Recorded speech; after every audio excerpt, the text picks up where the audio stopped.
Those who tell the stories rule society. Plato, John Rose.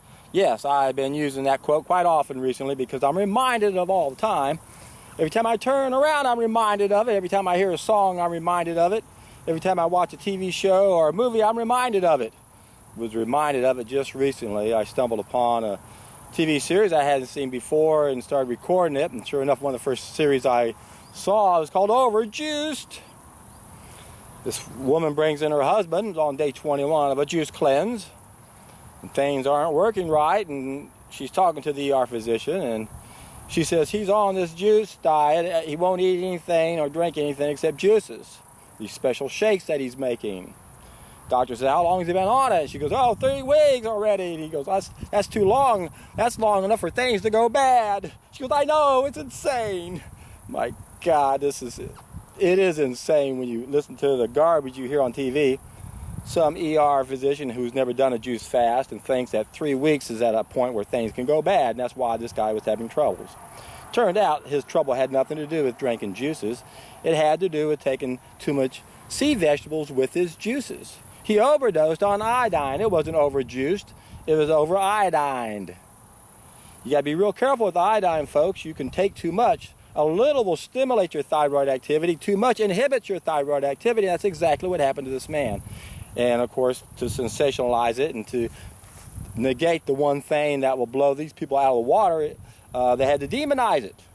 My God, 3 weeks, that's long enough for things to go bad. If you want to find out what happens after 3 weeks of taking a solid food vacation on nothing but juices, watch the Dr. Roba interview or listen to it. He's been interviewed on the radio by these 2 women. I always encourage people to always start with that video. Always start off with that video from the very beginning. Dr. Roba is being interviewed on the radio by these 2 women. He's on day 21 of a solid food vacation. Long enough for things to go bad. Baloney, that's long enough to start seeing things really happen. This guy lost 20 pounds in 3 weeks. His cholesterol dropped 100 points in 3 weeks. Backaches and headaches, he had them all the time. They went away. High blood pressure, gone in 1 week. I've done this over 1,300 days in the last 28 years, and I know from experience, especially since I document everything, for me, when I get close to that 3rd week mark, around day 19, I start feeling euphoric. There's a cumulative effect that comes from not wasting energy digesting food day after day after day. Even if you're eating foods that convert to liquid very easily, like watermelons and mangoes, cherries. Even when you take a vacation from that, the difference is huge. So, for you guys out there on a solid food vacation, you know that this is a bunch of hokum. Now, some of you may not know that you do have to be careful with iodine in sea vegetables. A lot of people say there's a lot of problems that come when we don't have enough iodine. That was part of the Gerson protocol, was to take an iodine supplement. We don't want to exceed over 500 micrograms of iodine a day. If we look at sea vegetables, for example, if we take a look at dulse, a 1/4 ounce of dulse, 7 grams, that has about 430 micrograms of iodine. The same quantity of a 1/4 ounce or 4 grams of nori only has about 110 micrograms. But when we take a look at kelp, 1 gram of kelp has over 5,000 micrograms of iodine. So you got to use kelp very sparingly, folks. And remember, a little stimulates your thyroid. A lot will inhibit your thyroid activity, and that's what happened on this show. Season 9, episode 14, Overjuiced. Emergencies of the ER. What was the name of that show?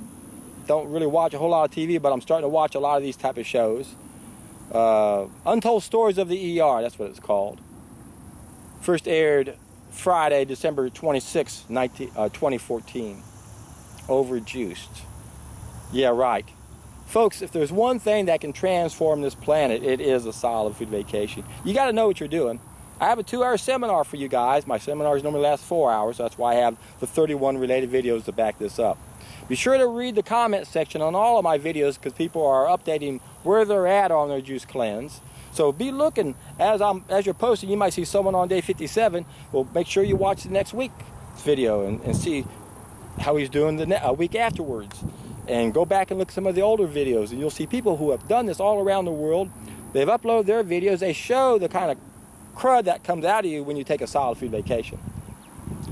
The ignorance of people saying, oh my God, that's too long, that's long enough for things to go bad. You have no idea what can happen within 3 weeks of a solid food vacation. If you've only had arthritis for a short period of time, it's more than likely it'll be gone. If you've had it for several decades, it may take 100 days before it can go away, but it can go away. That's the power of changing our terrain. Ignoring the micro, but looking at the terrain. Change the terrain, folks. And most of the warning signs that you have and all of us are suffering from, your friends, your family, all your relatives, they can go away when they change their terrain. No faster way than changing our terrain than taking a solid food vacation on water or juices. On water, we got to be careful nowadays. The chemical revolution has made water fasting a little bit dangerous because we don't get any glutathione to complete it, for our liver to complete a two-phase process to neutralize and eliminate any environmental toxins. So before you undertake a water fast, you got to make sure you get rid of any heavy metals. So it's always best to start with a solid food vacation on juices. But realize its limitations. It doesn't kick in autolysis. It doesn't do what a water fast can do, which is nothing short but a miracle. The same thing that happens when a caterpillar turns into a butterfly, the same thing can happen to us. And we can heal in a way that nothing else can. But on a water fast, we're not getting any energy, we're not getting any ATP, we're not getting any glutathione, and those are important things that our liver needs to neutralize and eliminate these toxins.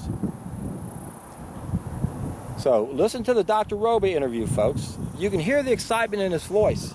And I know because I've coached thousands of you guys, and I know what happens when you get around the third week. You start feeling euphoric. Once again, there's an accumulative effect that comes when we don't waste energy day after day after day and let all that energy go toward cleansing and rebuilding our body. Isn't that so simple? 1 week is all it takes for most of us to have a light bulb moment and realize, my gosh, I should go the distance like John did.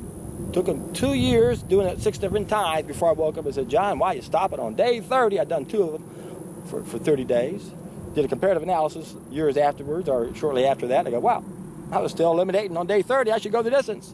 7th time I did this. In 1994, I went the distance. It took me 90 days to get rid of 20 pounds of garbage. Keep it in mind, I'm a very unique situation. I had a very unique situation back then. I only had 5.8% body fat, only 9 pounds of fat on me. So when I lost 20 pounds on the scale, I couldn't believe how much filth came out of me day after day after day after day after day. Had I been overweight and had a bunch of extra fat on me and other extra things I shouldn't have on me, like edema, in a 90-day period of time, I could have lost well over 60, 80 pounds if I was big enough, because I would have lost other things. I only lost 20 pounds total on the scale because I didn't have any fat to lose. And when I did it, I crawled out of a rut I didn't even know I was in. It took me to another level physically and mentally, emotionally, and communally, or spiritually. It's hard to explain a revelation, my friends. You got to do it. And making the decision, we know, is the hardest part. Make that commitment. And remember, once you do it once, it isn't something you walk away from. This is something you do periodically. That's why I've done this over 1,300 days, and that's 28 years. Every year or so, I take a solid food vacation to remind myself that this is more fun than eating, and you think I'd know that by now. But I'm like everyone else, I love eating. And then when I get back into a solid food vacation, I go, oh yeah, now I remember why I like this so much. Nothing feels better than when we have a completely empty food tube and we're not wasting any of that energy converting that solid food into liquid. Let a machine do all that work for you, and I guarantee you, when you can wake up to that reality and let that machine do all the work for you, ow, you're in for a treat.